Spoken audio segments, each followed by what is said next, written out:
Visitor's Whispers. Prologue.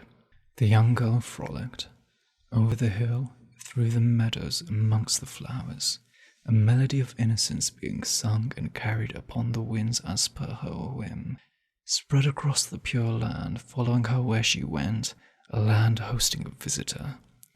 The innocent blue of the sky veiling the abyss behind from which it had descended, the untainted green of the plants masking a presence at the root that did not truly belong, the life-giving brown of the land harbouring a being it did not birth. All was as it had been since her birth, and all was not as it should be. The girl and all she was, however, were pure, and this pleased it. Out of curiosity and amusement it moved with the wind, across an unsullied landscape, towards the girl. But she did not react.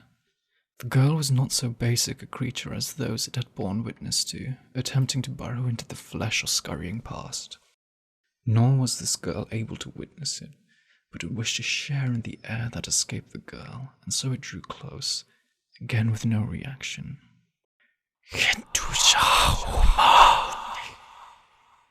The girl's world went dim. Scratching and utterings of tiny things filled her mind.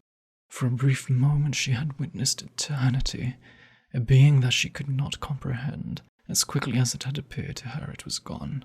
But the voices did not stop.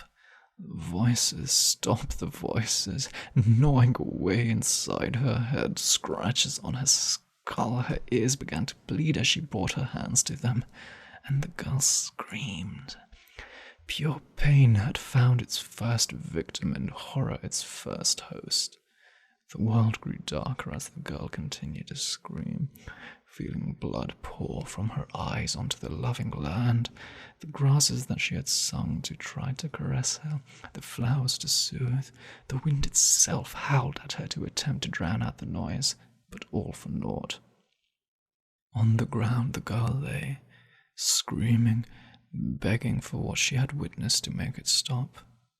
And it did. The pain dissipated, but not the voices, never the voices. A whisper that had granted her clarity, and the girl was thankful. She screamed into the blackening sky, "Grant me sight again to look upon you once more, the ears to hear your words with the mind to understand." But there was no answer.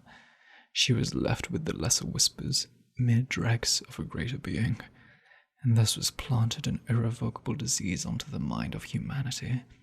And the mother of this madness wept, not for what she had lost in the innocence of an uncorrupted world, but for the fact that she had not lost it all.